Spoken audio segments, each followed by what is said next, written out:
NFL free agency is underway, and we're going to keep you guys covered on all the news as it's going down around the Minnesota Vikings. There's been a lot of chaos across the NFL, and we want to do even more Vikings videos for you guys. So if you haven't already, please subscribe. YouTube.com/Vikings today. We are less than 200 subscribers away from 3,000. Let's get there. Sub right now.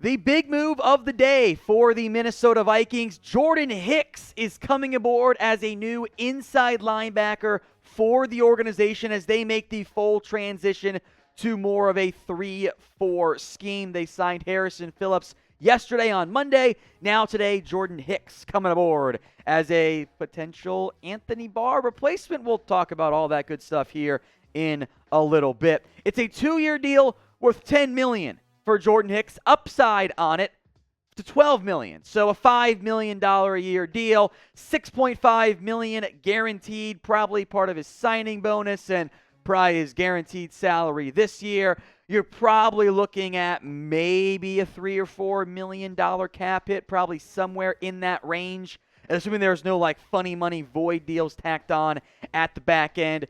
So a pretty decent deal for Hicks. He's not going to be around the NFL that much longer, but he is still a starting caliber inside linebacker in the NFL. And I do think Hicks will start for this organization. I would assume alongside Eric Kendricks. We'll spend some more time as to where things sit overall with the linebacker depth chart for Minnesota. But Hicks had awesome production last year. 116 tackles, 7 for loss, by the way, plus 4 sacks, 5 pass breakups.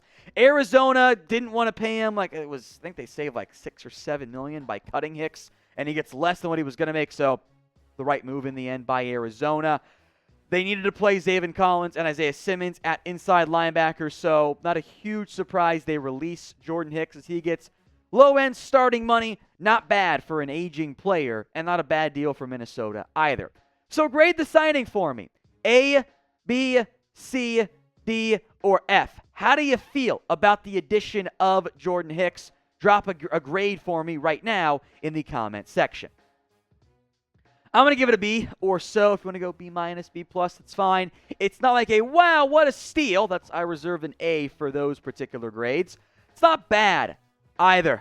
You're getting a good football player that will help you transition to that 3-4 base scheme they're going to use this upcoming year, along with Harrison Phillips. Minnesota's moves are more lateral. Harrison Phillips is going to replace Michael Pierce, and I think that this is the end of the road for Anthony Barr, unless they want to make him a 3-4 outside linebacker. We'll come back to Anthony Barr here in a minute, but the other guys on this roster, I assume Nick Vigil is gone. Kendricks, Hicks, Chaz Surratt, Troy Dye, Blake Lynch. It's actually a pretty good linebacking core overall, unless this organization is out on early-ish draft picks last year in Surratt and Dye. I would wonder if Surratt, he's probably more of a weak side linebacker. I kind of wonder what his fit's going to be like, but you shouldn't bail on those guys quite yet. So overall linebacker, I think you can cross it off the needs list, at least inside linebacker, off-ball linebacker, off the needs list for Minnesota. I do wonder now what the future holds for Anthony Barr. Unless they want to move on from Eric Kendricks, which I would not advise, by the way. Barr's a free agent. You could play him at off-ball linebacker, which, okay, I wouldn't hate that idea. He was play him at edge. He is an off-ball linebacker. Play him edge a little bit there. He's done that a little bit in the past as well, so I'm okay with Barr playing that role, but the contract would be an issue.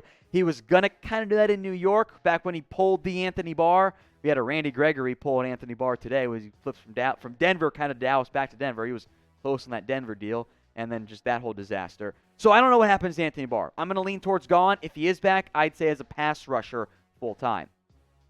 Again, if you want nonstop Vikings videos all season and off-season long, you have come to the correct destination. Subscribe if you haven't already. YouTube.com/Vikings today. The link is right there, bottom of your screen. You're watching on YouTube most likely, so, just subscribe. Let's talk more about Kirk Cousins as Kirk went on the radio today to talk about his extension. It was a 1-year, $35 million, fully guaranteed deal. It did bring down Cousins' cap hit, $14 million this year. But you're going to have the exact same problem you ran into last year of, well, what do you do with Kirk? He's got this big old cap hit. Yeah, it's not a great outcome there in the end for Minnesota. You could really use some void years if you want to try to move on. Here's what Kirk said. I was very confident, when asked about could you get traded. I was very confident that I was going to be a Minnesota Viking. My wife would ask me, what do you think? You like that? Oh, sorry, I got attacked there. And I'd just say, this league is crazy. Anything can happen. I've watched it too many times to believe otherwise, but if I'm a betting man, I expect to be back with the Vikings, and I expect to be back not only for the coming season, but for a long time. Kirk's numbers have always been good. The problem is you're just always wanting a little bit more. Former head coach Mike Zimmer wanted him to be more aggressive. He thought that he didn't make any killing plays, but didn't make enough aggressive game-winning plays in the end. But, hey, that's maybe a big factor why Mike Zimmer is gone. You need a little bit more success out of Kirk Cousins, which is what he said on KFan Radio. Or KFAN, I guess is probably the proper way of phrasing that. I think winning football games and being able to say there was meaningful success in January and February is really how a quarterback will be measured in the big picture. And that's true.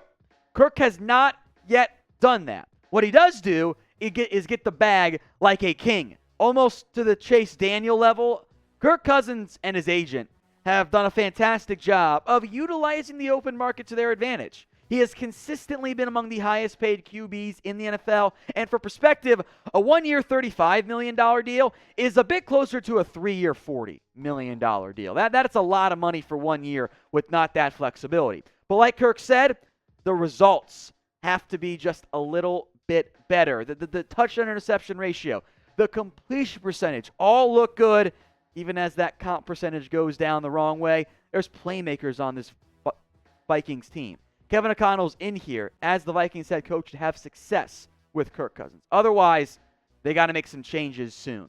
So I want you to be honest with me, a safe space to vent as needed. Are you happy with the Kirk Cousins extension? Let me know. Y for yes and for no. Dakota Dozier, meanwhile, will not be re-signing. I'm not that surprised. I don't think he's a great scheme fit for what Minnesota wants to do moving forward on offense. He had his own kind of scary COVID-19 bout, so hopefully he's doing okay, but not a huge surprise that he's not going to be retained by Minnesota.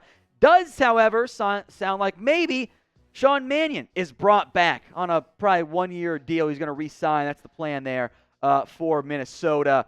I would assume it's a 1-year deal, of course. Kellen Mond also exists on the roster, but Mannion's there as your veteran backup. I would say hopefully not much guaranteed money just in case you, get wild and crazy come draft time and take somebody early.